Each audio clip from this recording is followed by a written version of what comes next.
The phone rang as I was filling out the last report before the weekend. It was Friday, the end of the day, and the calendar showed mid-October. I frowned when I saw the name Terrence on the screen. Beryl Flint here, I answered dryly, trying to hide my surprise. Mom? Terrence's voice sounded strangely upbeat. I leaned back in my office chair and looked out at the gray walls of the accounting department of the construction company where I had worked for the past 23 years. Why would you assume something's wrong? He sounded irritated, his voice familiar. I just thought, Lorna and I decided to take you and Dad on a little vacation to the mountains. I froze, pencil in hand. For the past 5 years, since Terrence had married Lorna Hicks, now Lorna Flint, we had never taken a vacation together.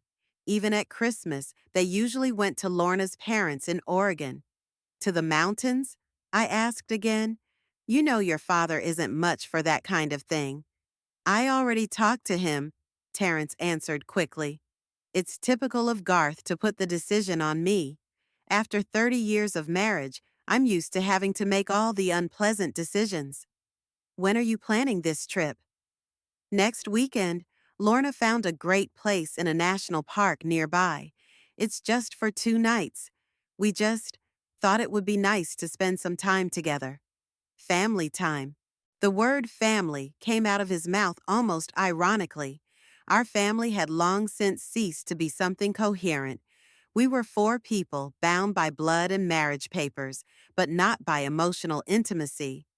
Okay, I'll think about it, I said carefully. I'll call you tomorrow. Mom, please. He suddenly sounded like he was pleading. This is really important to me, to Lorna and me. I took a deep breath. Terrence has never asked me for anything since he graduated from college and left home. Okay, I agreed. I'll talk to my dad tonight. When I hung up the phone, I had a strange feeling. Why now? Why, after all these years of coldness and distance, did Terrence suddenly want a family vacation? As I was packing, I thought about my son. He is 28 now. He's a talented programmer working for a tech company in Billings.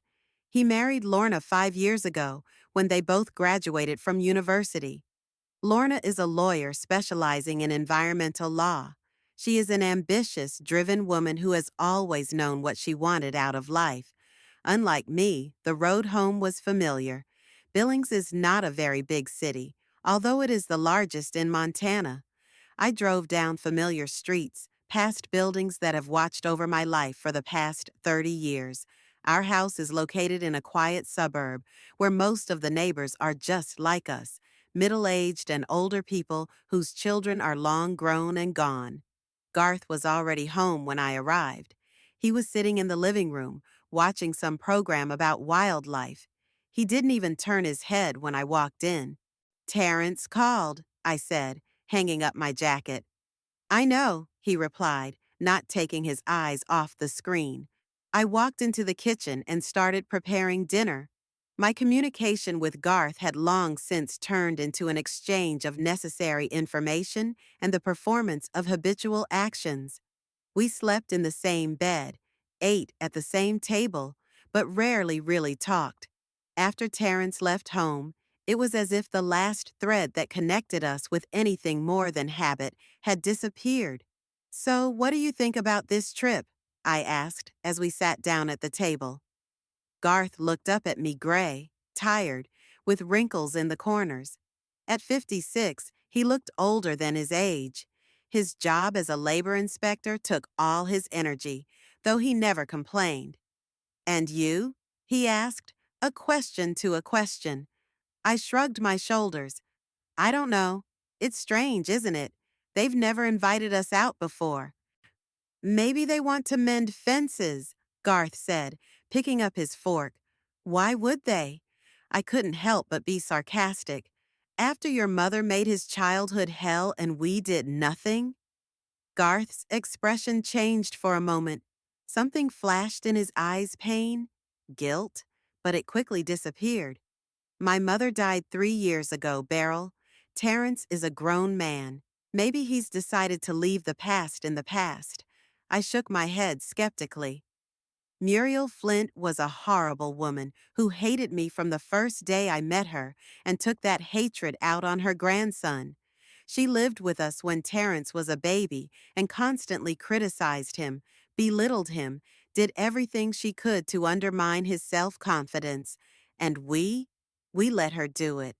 Garth because he never dared to contradict his mother, and I was just too weak to stand up to her. I don't know, Garth, I sighed. But Terrence did ask. He said it was important to him and Lorna. Garth nodded slowly, not looking at me. Then let's go. That night I couldn't sleep for a long time.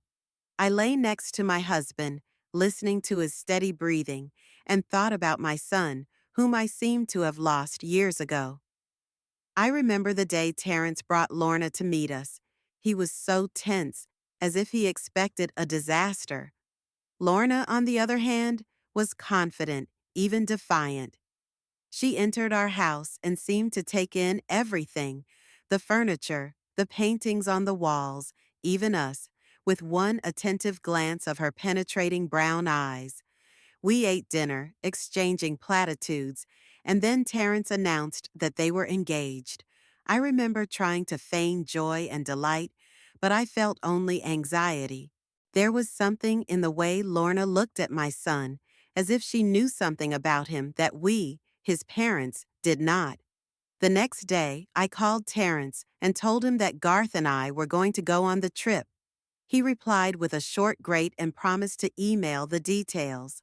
A few minutes later, I received an email with a detailed plan, leaving on Friday afternoon, spending 2 nights in a rented house in the mountains, returning on Sunday evening. Terrence wrote that he and Lorna would take everything we needed for the hike: backpacks, food, water. We just need to bring warm clothes and comfortable shoes. The week passed in the usual routine. I worked, cooked dinners, watched TV with Garth, and went to bed feeling empty inside. Sometimes I thought about how Garth and I ended up here, two strangers living next door to each other, unable to leave each other or change anything in our lives. We met when I was 20 and he was 23. I was working as a secretary in a construction company where Garth was doing an internship as a future inspector. He seemed so serious, responsible, and reliable to me at the time. I fell in love with his confidence and his plans for the future. We got married a year later, and 2 years later, Terrence was born. I didn't know then that Muriel Flint would move in with us temporarily and stay for 10 years. I didn't know that Garth would never take my side in conflicts with her. I didn't know that I would watch her abuse my son and not be able to protect him. I did not know that this inability to protect my own child would become my greatest shame and guilt. When Muriel finally moved to the nursing home, it was too late. Terrence was 16, and he hated all of us. Her for her cruelty, my father for his weakness, and me for my acquiescence. He never said it directly, but I could see it in his eyes. He left home right after high school to go to university in another state. He came home rarely, called even less often. And then Lorna came along, and the distance between us became even greater. Now, as I packed for a trip to the mountains, I wondered if we would ever be able to bridge this gap. Is it possible to forgive parents who failed to protect you? Is it possible to forgive yourself for not being the mother you should have been? On Friday at 4 o'clock, Garth picked me up at work. We were supposed to meet Terrence and Lorna at the entrance to the national park at 6. We barely spoke on the way. Garth was driving intently, and I was looking at the Montana landscape outside the window. Endless expanses, mountains in the distance, a sky so high and clear that it took my breath away. Terrence and Lorna were already waiting when we arrived. They were standing by their brand new SUV, a successful young couple in stark contrast to us, two tired middle-aged people in an old sedan. Mom, Terrence came over and awkwardly hugged me. I could feel his body tense at the contact. I'm glad you came. Thank you for inviting me, I replied, trying to smile.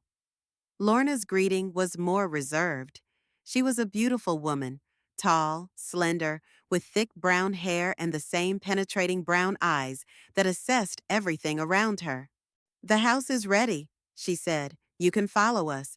The road to the rented house went uphill, winding between pine trees. The house was bigger than I expected. Wooden, two-story, with a terrace overlooking a mountain valley. There are 2 bedrooms, Terrence explained, showing us a room on the first floor. The room was spacious, with a large bed and windows overlooking the forest. I put my bag on the floor and took a deep breath of the smell of wood and pine needles. Maybe this trip was exactly what our family needed. Maybe high in the mountains, far away from everyday life, we can finally have a real conversation. Maybe it's not too late to make things right. Dinner is at 7, Lorna said, stopping in the doorway. Dinner turned out to be a busy affair. Lorna cooked pasta and vegetables, opened a bottle of wine, but the conversation was not going well. We sat at the wooden table in the living room with the large windows, darkness already gathering outside, and talked about the weather, work, trivia, avoiding anything important. How's your project going, Terrence? Garth asked, trying to break the awkward pause. My son tensed slightly and then shrugged. It's fine. He's working on a very interesting program, Lorna interjected, putting her hand on her husband's shoulder. Something to do with pattern recognition. But it's probably too complicated to explain. I heard a subtle hint in her voice that we were too simple to understand our son's brilliant ideas. This arrogance was annoying, but I restrained myself. And how's your work? Terrence asked, looking at his father. Still saving people from dangerous construction sites? There was something strange in his tone, like mockery or reproach. Garth didn't seem to notice it. Yeah, he nodded. Someone's gotta do it. It's weird, isn't it? Terrence sipped his wine. You're so concerned about the safety of strangers, but when it comes to your own family— Terrence, Lorna interrupted, squeezing his hand. Not now. I looked at my son. A grimace flashed across his face that I couldn't decipher. He took a deep breath and put down his fork. I'm sorry. I'm just tired from the road. Maybe we should go to bed early tonight. Tomorrow we want to go for a walk right after breakfast. After dinner, Garth and I went to our room. I felt drained, as if that hour-long dinner had taken all my energy. Did you notice? I asked when we were alone. What? Garth opened his bag and started taking things out. He's angry. He's still angry with us. Garth paused for a moment and then continued unpacking without looking at me. I sat down on the edge of the bed, feeling tired. I know, but then why invite us here? Why the whole family vacation thing if he still can't see us? Garth finally turned to me, his face unusually pale. Maybe he wants to let it go, Beryl. Maybe this is his way of putting the past behind him. I shook my head, not believing what he said, but not having the strength to argue. That night I lay awake for a long time again, listening to the wind rustle in the pines outside the window, and remembering the past that seemed to never let go. The morning greeted us with coolness and bright sunshine. The mountains around the lodge sparkled in the morning light, creating a sense of unreality. Terrence and Lorna were already in the kitchen preparing breakfast. Good morning, I greeted, trying to sound cheerful. Can I help you? Everything is ready, Lorna replied, placing plates of scrambled eggs on the table. Breakfast was a better atmosphere than last night's dinner. Terrence talked about the trails in this part of the park, about the views from the peaks. He has always loved nature. I remember when he was a little boy, he could spend hours looking at an ant hill or listening to birds singing. It was one of the few things that Muriel could not take away from him. After breakfast, we went for a walk. It was a beautiful day, clear air, blue sky, the smell of pine needles and damp earth.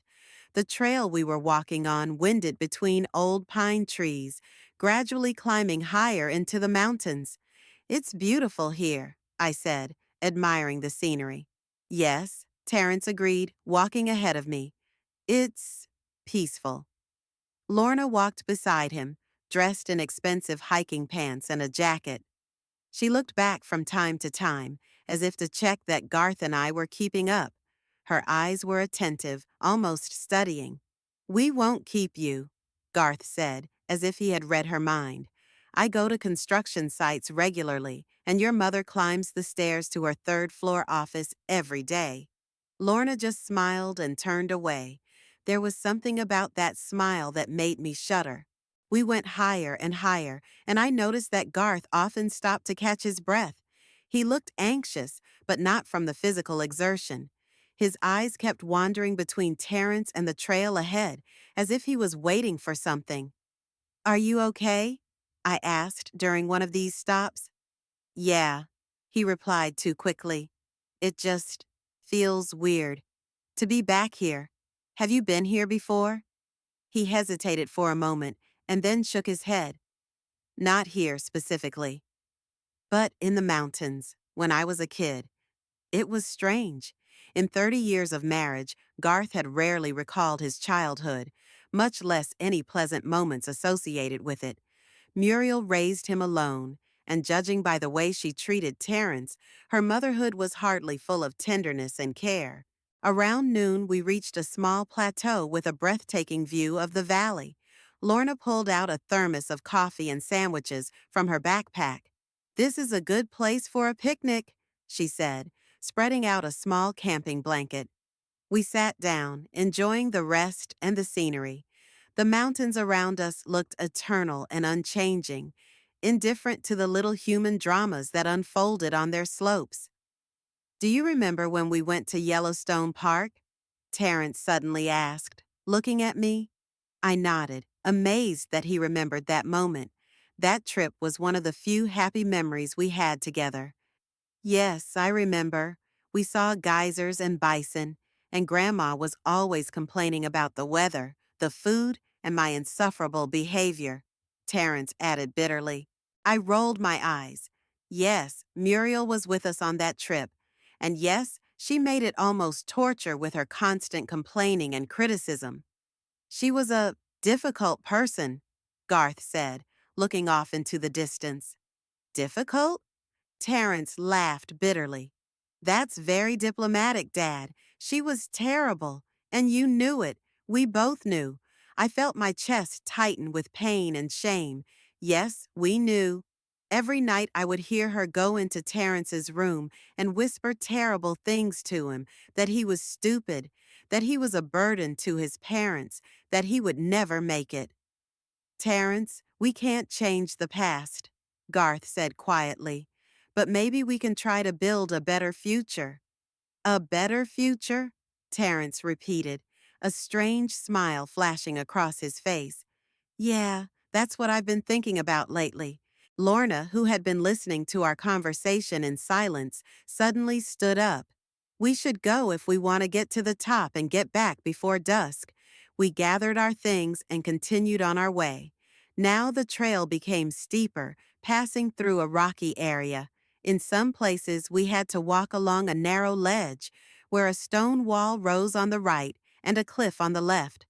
"Be careful here," Terence said, holding out his hand to me at one of these places. I gratefully took his hand, feeling my son's warm touch for the first time in years. His hand was strong, confident, not at all like the hand of the little boy I remembered. Did I even know my son? Did I understand what was going on in his soul, in his thoughts? We climbed even higher, and the air became cooler. The wind blowing from the north brought the smell of snow from the distant peaks. Garth walked beside me, his face tense, his eyebrows drawn together. "You don't like this walk," I said. "It's not the walk," he said quietly, so they wouldn't hear. "It's just, something's not right." "What do you mean?" He shook his head without answering. His gaze was on our son, walking ahead of us, and there was something I couldn't quite put my finger on, a mixture of anxiety, guilt, and fear. Garth, I stopped and made him look at me. What's going on? Do you know something I don't? He looked away, and that gesture told me more than any words. Yes, he was hiding something. Later, he whispered. Not now. Terrence looked around, noticing that we had stopped. Yeah, Garth replied, putting on his mask of calm again, just enjoying the scenery. We continued on our way, but my anxiety grew with every step. Something was wrong with this trip, with Terrence's invitation, with Lorna's behavior, with Garth's silent, anxious glances. At the foot of the last climb, Terrence suggested we make one more stop. We sat down on large, flat rocks, and I watched my son and daughter-in-law talk in low voices, casting glances in our direction. They seemed like conspirators discussing a secret plan. Tell me about Grandma, Lorna suddenly said to me, sitting down next to me. About Muriel? I looked at her in surprise. Terrence doesn't like to talk about her, but I would like to know more about his family. I couldn't understand why she was suddenly interested in this topic, but I decided to answer honestly. Muriel was a dominant woman. She was widowed early and raised Garth alone. When we got married, she moved in with us temporarily, but stayed for 10 years until Terrence turned 14. And she was abusive to him. It wasn't a question, it was a statement. I nodded, feeling the old shame reawaken. She criticized him all the time for everything, his grades, his friends, the way he spoke, the way he ate or walked. Nothing was good enough. What about you and Garth? She said, a strange glint in her eyes. I looked away, unable to bear her piercing gaze. Not enough. Garth. He never dared to contradict his mother, and I tried to protect Terrence, but not hard enough. I was afraid of conflict, afraid of destroying the family. As a result, I destroyed the most important thing, my son's trust. Lorna was silent for a while and then said, You know, Terrence still wakes up from nightmares. In them, he's a little boy, and she's standing over his bed whispering that he's worthless. I felt tears filling my eyes. I knew about these nightly visits from Muriel. I knew, and I did nothing. I'm so sorry, I whispered. I wish I could go back. But you can't, Lorna interrupted me coldly. She stood up and turned to Terrence, leaving me with a burden of guilt that seemed even heavier up here in the mountains. As we continued to climb, I felt devastated and broken. Memories of the years Muriel had lived with us flashed before my eyes, like images from a horror movie. I remembered Terrence's pale face when he was only 6 and his grandmother told him that Santa would not bring him presents because he was a bad boy.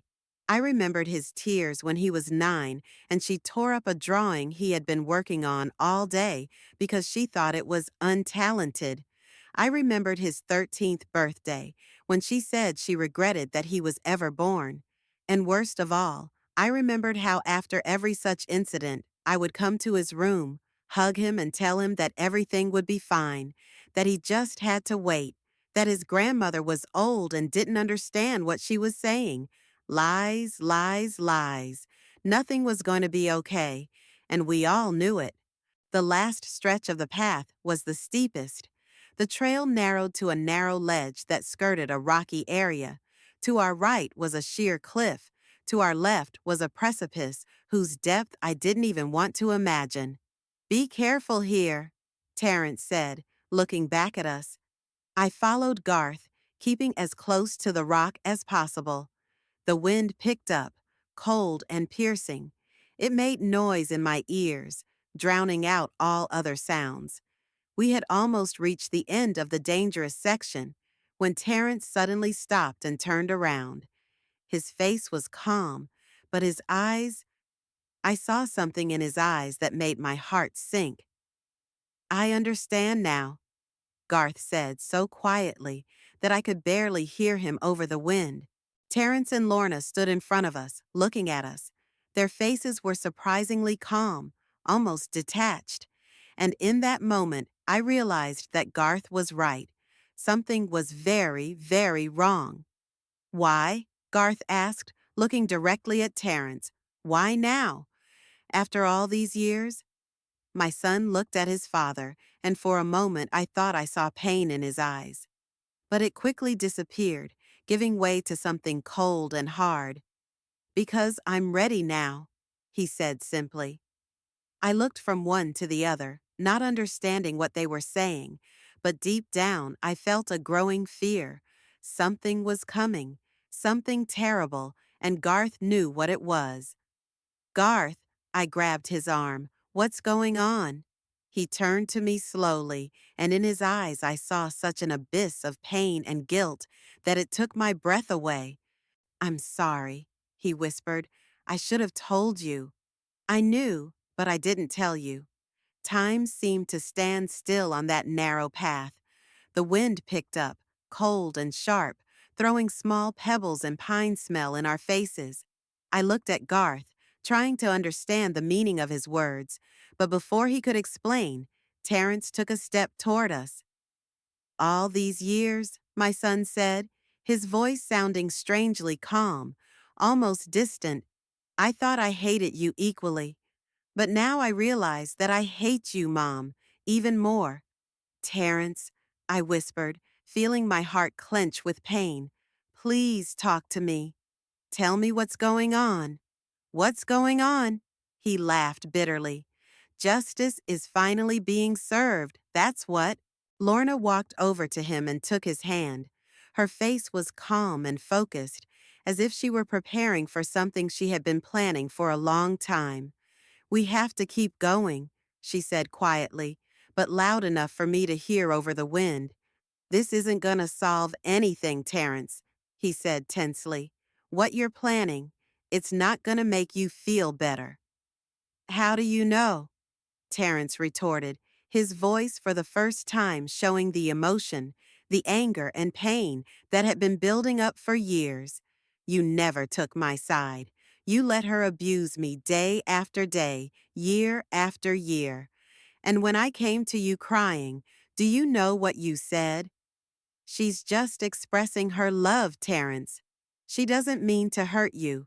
He was imitating Garth's voice, and I realized with horror that my husband could actually say those words, words that justified cruelty by calling it love. I was wrong, Garth said quietly. I know that now. I was weak and cowardly. I didn't protect you. But your mother, my mother? Terrence interrupted him, his voice even harder. Are you saying that she protected me? That she stood between me and your psychopathic mother? I felt tears welling up in my eyes. He was right. I didn't protect him. Terrence, I'm so sorry, I whispered. I wish I could go back. But you can't, he shouted, his voice echoing off the rocks. None of you can. You have destroyed my childhood. Do you know what your precious Muriel told me the day before she was sent to the nursing home? That I will never achieve anything, that I was a disgrace to the family, that my birth was the biggest mistake of my father's life. He was breathing heavily, his face distorted with pain and anger. And where were you? He continued, quieter but no less frightening. Where were you when she told me I was worthless, that I would never be loved, that my parents only put up with me out of a sense of duty? I could not answer. She was a sick woman, Terrence, Garth said, taking another step forward. What she said wasn't true. Don't you dare talk to me about lies, Terrence interrupted. You've both been lying to me my whole life. You told me you loved me, but you let her break me day after day. And then you pretended like nothing was happening, pretended we were a normal family. The wind picked up, throwing bitter leaf crumbs and dust in our faces. The sky had clouded over, and now it looked low and heavy, as if it was about to crush us. And you know what's worse? Terrence continued, looking directly at me. That even now, after all these years, you still don't understand what you did. You think it's just that you didn't protect me from Grandma? No, Mom. It's that you let me think that there was something wrong with me, that I deserved to be treated this way. You were my mother. You should have told me that I was good, that I was worthy of love, that she was wrong. But you were silent. Every word he said was like a knife in my heart because he was telling the truth. Terrence, please. I reached out to him. Let's talk. Let's find a way to.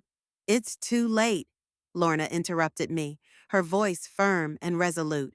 She tightened her grip on Terrence's hand, and they exchanged quick glances as if confirming a decision. And suddenly, I was filled with real fear. Not just anxiety or worry, but primal, deep horror. They didn't just want to express their resentment or break off the relationship. They were planning something much worse. Garth, I grabbed my husband's hand, feeling my heart beating in my chest like a bird trying to escape from its cage. He squeezed my hand tightly, and in his eyes I saw the same fear that had gripped me. But there was something else there, too. Determination. Terrence, he said firmly, if you need a guilty party, take me. I didn't protect you from your own mother. I was a bad father. But your mother, she always loved you. She just didn't know how to deal with Muriel. Shut up. Terrence made a sharp gesture with his hand, as if to dismiss his father's words. After everything? He took a step forward, and I instinctively stepped back, closer to the edge of the path. I've been thinking about this moment for years, Terrence said quietly, almost intimately, about what I'd say to you when I finally could. And you know what? Now that this moment has come, I realize that words don't matter. You will never understand. You will never feel what I felt. Lorna came up to him and whispered something in his ear. We're done talking, he said. We're done talking. And it all happened so fast that I barely had time to realize. They moved at us at the same time. Terrence at Garth, Lorna at me.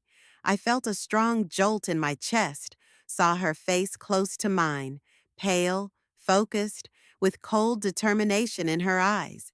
And then I felt the ground disappear from under my feet. The fall seemed endless. The wind whistled in my ears, rocks, sky, tree branches flashed before my eyes. I didn't scream. My voice seemed to be stuck in my throat from terror. Somewhere nearby, Garth was falling. I could hear his muffled groan. The blow was hard and painful. At first, I felt my body breaking through the branches of a bush. Then there was stony ground and pain that exploded throughout my body. For a moment, everything went black before my eyes, and when I could see again, I found myself lying on a small ledge, 15 meters below the trail. Garth and I had fallen into some kind of crevice between the rocks, covered with sparse bushes and small trees growing in the crevices. The pain was everywhere. I could feel something warm and sticky running down my face. Blood.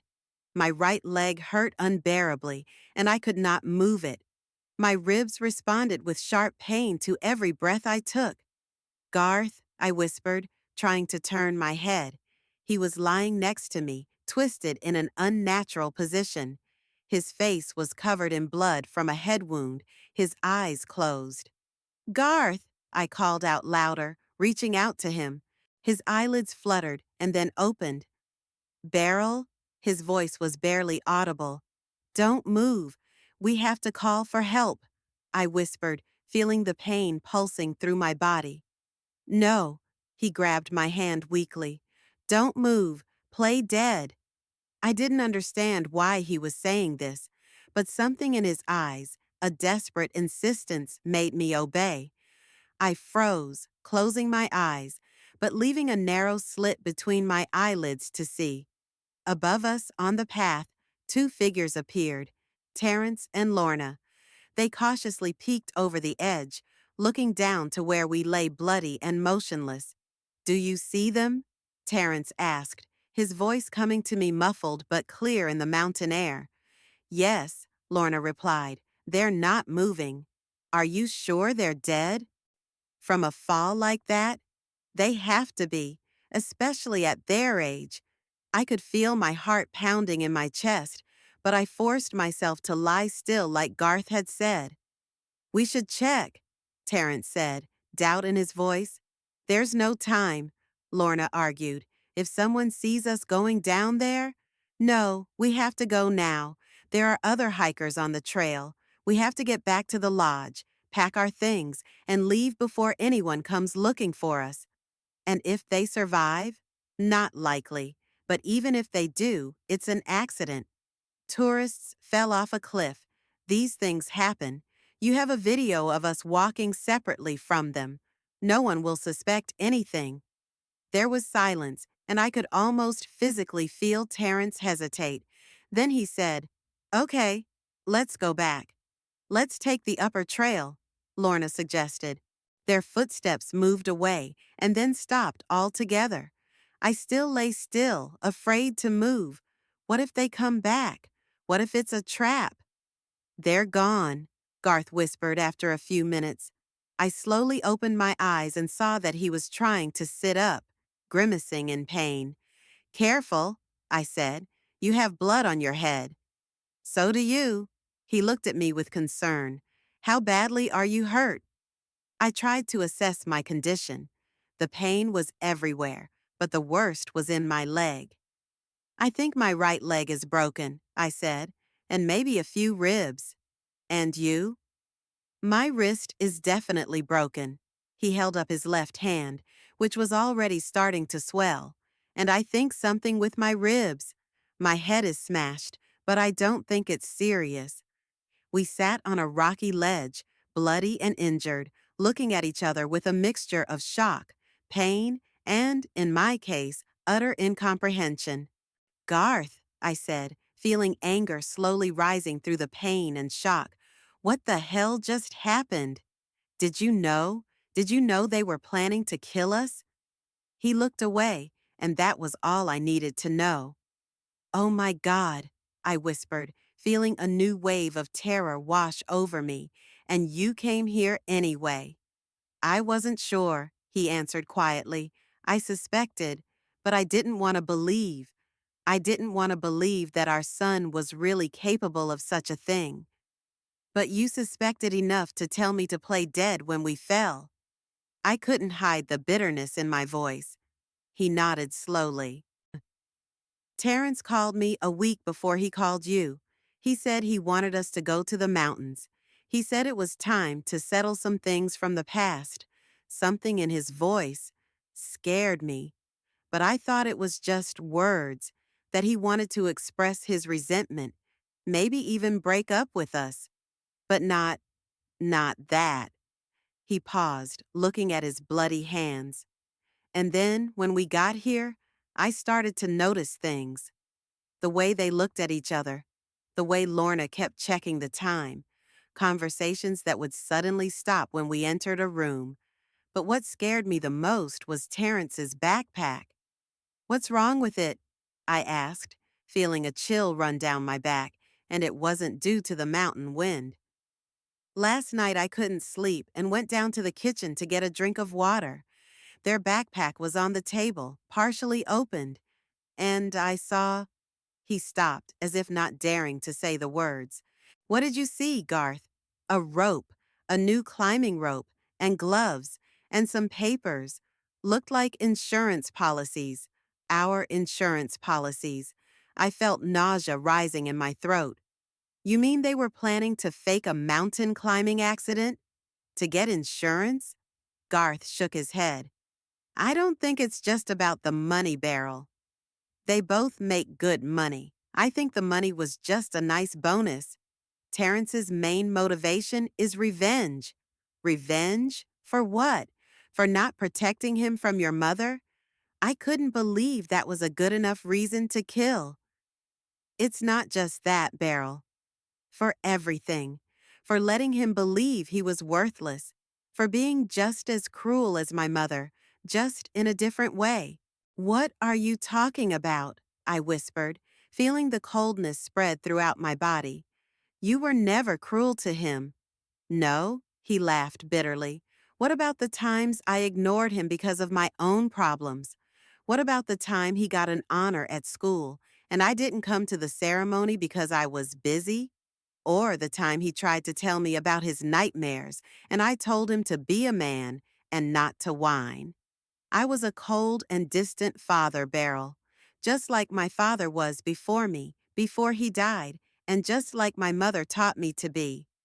He paused and then added more quietly, but the worst part is that I knew Terrence was planning something bad. I could feel it, and I came here anyway. But why? I couldn't understand. If you suspected he was going to hurt us, why didn't you just say no? Why didn't you warn me? Garth was silent for a long time, and then he said the words that took my breath away. Because part of me thought we deserved to be punished, Beryl, for what we did to him, for what we let him become. I looked at my husband, at his bloody face, at his tired eyes, full of guilt and pain, and I couldn't believe what I was hearing. Did you want him to kill us? I whispered, feeling tears streaming down my cheeks, mixing with my blood. No, he shook his head. I didn't think it would come to this. I thought he just wanted to express his resentment, maybe even hit me. I was ready for that. But when we climbed that trail, when I saw the look on his face, I realized I was wrong. And then I tried to warn you, but it was too late. He paused and then added quietly, and you know what the worst part is, Beryl? Even in that moment, when I realized that our son really wanted to kill us, part of me was still thinking, maybe he's right. Maybe we deserve this. I felt my heart breaking into thousands of pieces, not only because of my son's betrayal, not only because of the pain of the fall, but because of the realization of how deeply and irreparably our family had been broken. How deeply and irreparably broken my husband was, who believed he deserved to die at the hands of his own son. But you still told me to play dead, I said quietly. Garth looked at me, and a glimpse of the man I had once loved flashed in his eyes. Strong, determined, protective. Yes, he answered simply. At the last moment, I realized I couldn't let him do it.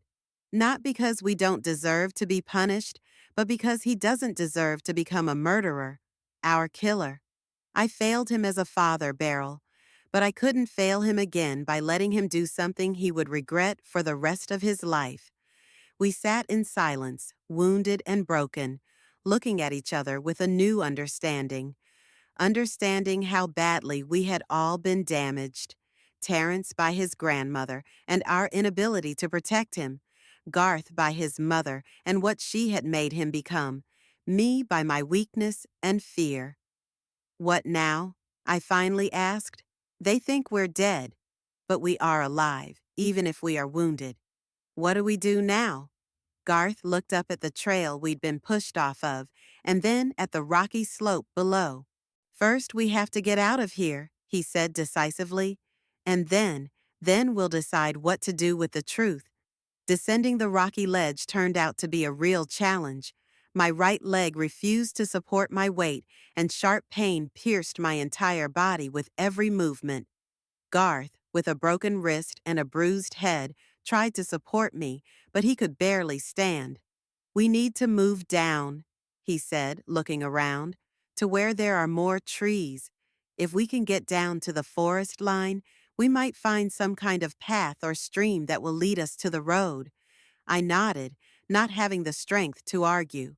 The shock of the fall and my son's betrayal gradually passed, leaving behind a dull ache in my soul, much worse than the physical pain. We began to descend slowly, clinging to rock outcroppings and sparse bushes growing in the cracks. Garth walked ahead, looking for the safest way and helping me with his healthy arm. Be careful here, He supported me when I almost slipped on a wet stone. Lean on my shoulder. I looked at my husband, emaciated and bloody, but still trying to help me. A man who knew that our son was planning to hurt us, but went to the mountains anyway. A man who believed we deserved to be punished. Why didn't you tell me? I asked as we stopped to rest on a small ledge. Garth looked down at his bruised hands. I didn't want to believe it, Beryl. I didn't want to believe that our son was capable of this. And I thought that maybe we could work things out on this trip, that we could finally talk to him. I laughed bitterly, but the laugh quickly turned into a cough that was followed by a sharp pain in my ribs. Talk? After all these years? After everything that happened? I shook my head. Did you really think that a few conversations in the mountains could fix what we broke? No, he answered quietly. Probably not, but I wanted to try. I wanted to give him a chance to express his pain, his hurt. I didn't think that he would want to kill us. We continued our descent in silence. The sun was already sinking, casting long shadows on the mountain slopes. The air was getting cooler, and our condition was getting worse. Blood loss, pain, and shock were taking their toll. I could feel my strength weakening, and every step was getting harder. I need to rest, I finally said when we reached a small ledge with a few twisted pines. Garth helped me sit down, leaning my back against the tree trunk. He sank down next to me, breathing heavily. His face was pale under the dried blood, his eyes sunken. We're almost to the forest, he said, pointing down to where the trees grew more densely. A little further, and we can find some kind of trail. I nodded, but deep down, I doubted we could even make it that far. We were both seriously injured, without water, food, or warm clothes, and the night in the mountains promised to be cold. Garth, I looked at him, you know we might not survive. He met my gaze and nodded slowly. I know, but we have to try. Why? I asked, feeling tears welling up in my eyes. What awaits us if we survive? Our son wanted to kill us. Our family is destroyed. Our life was a lie. Maybe you're right, he finally said. Maybe our life was a lie, but you deserve a chance to start a new one. Without me, without all this burden. I looked at him in surprise. What do you mean? I mean that if we survive, I won't ask you to stay with me, Beryl. I won't ask you to forgive me or our son.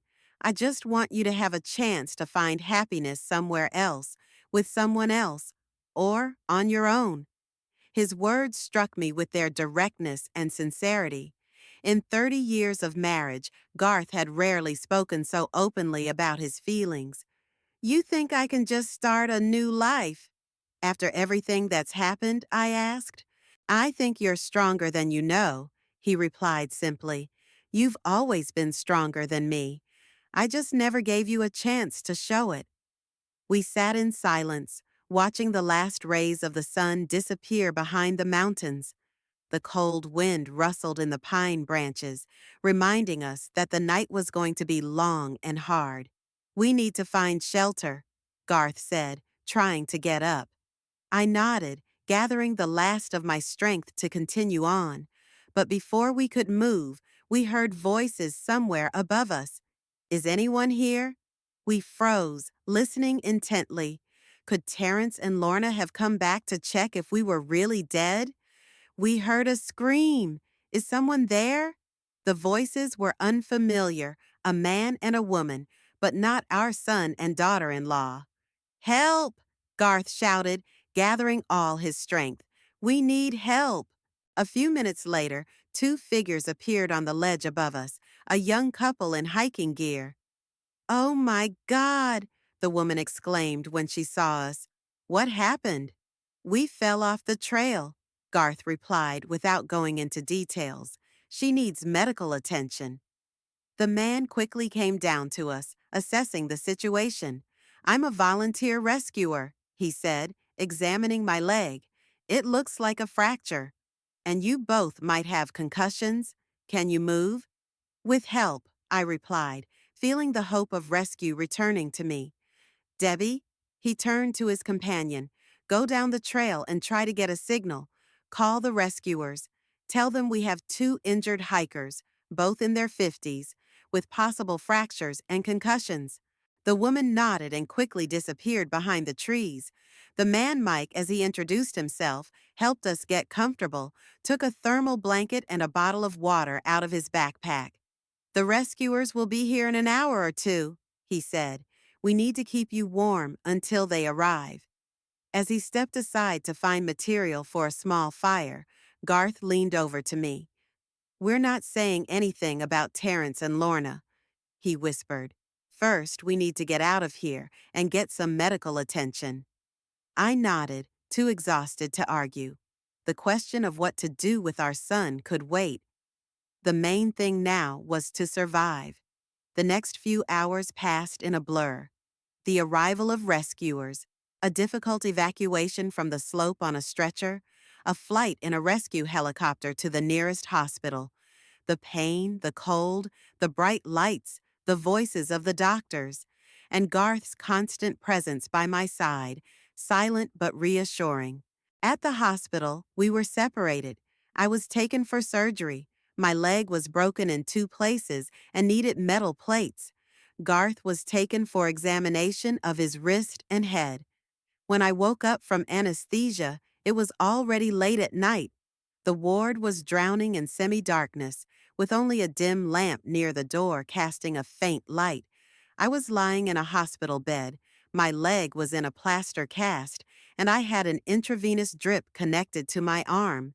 The pain had subsided, muffled by strong painkillers. Garth was sitting in a chair by the bedside, his left arm in a cast, his head bandaged. He slept with his head on his chest, looking old and broken. I looked at him, feeling different feelings struggling in my soul: anger, regret, disappointment, fatigue. 30 years with this man, 30 years of life together, which turned out to be built on weakness, fear, and tacit consent to cruelty. What went wrong?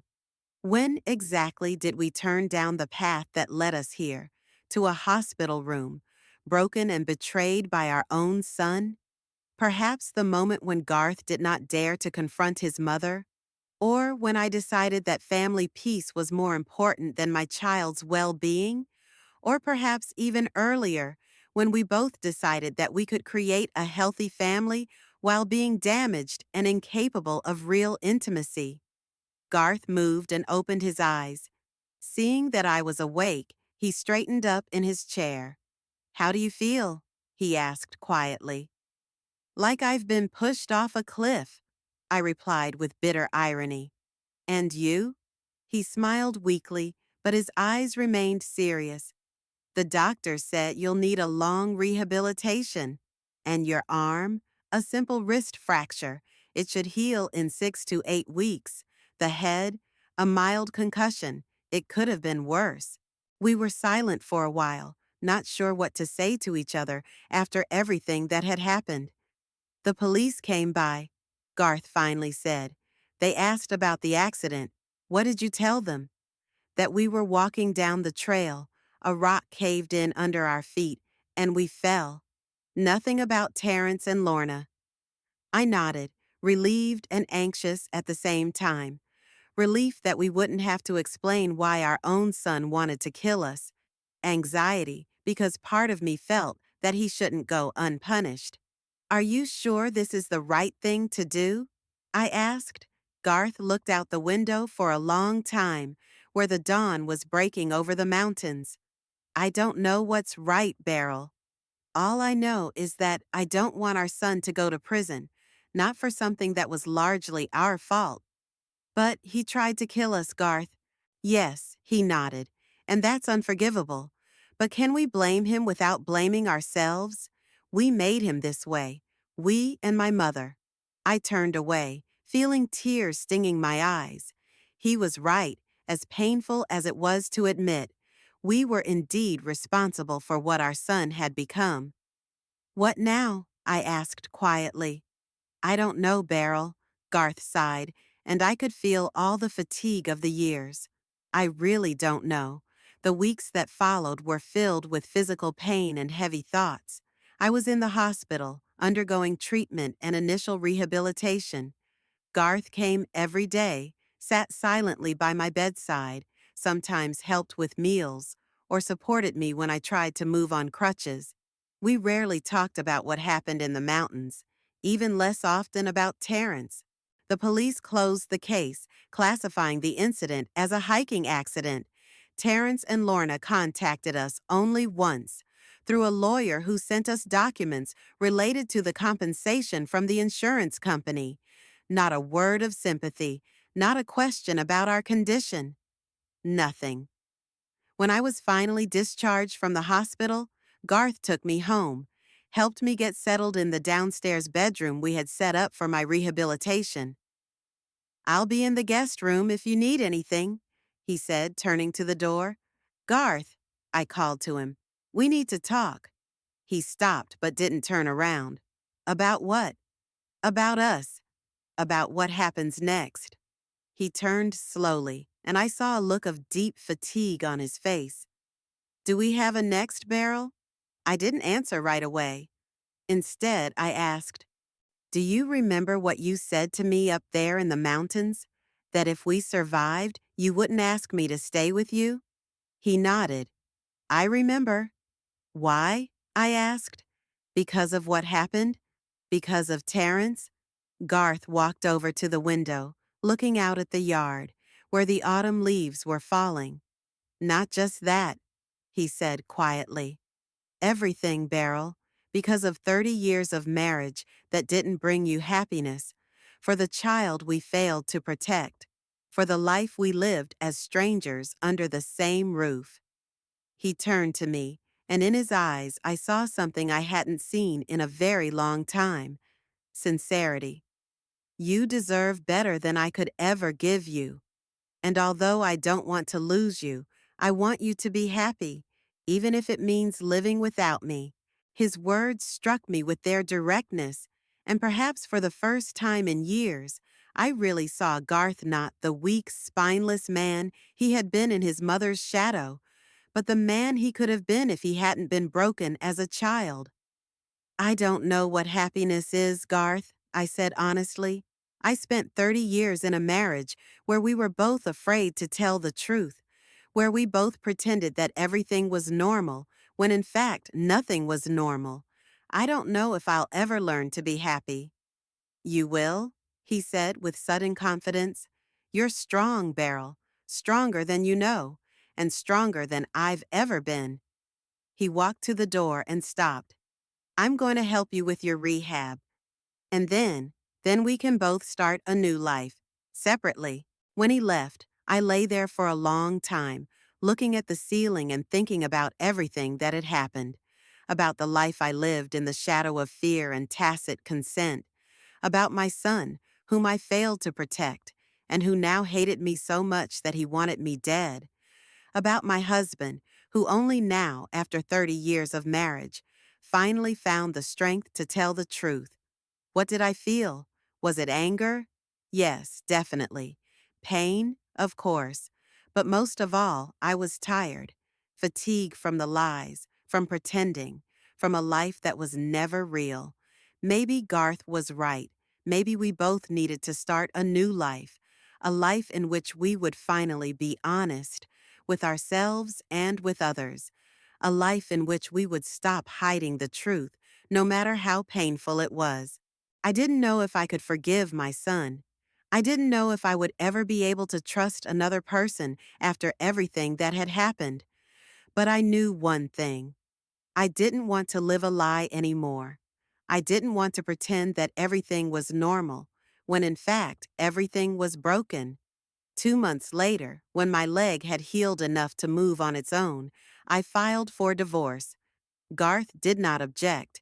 He helped me find a small house in another city, away from the memories and pain. He helped me with the move and financial issues. And then he left my life, quietly, without drama, as he had lived all these years. I never heard from Terrence or Lorna again. I don't know if they ever found out that we survived. I don't know if they ever felt guilty about what they had done.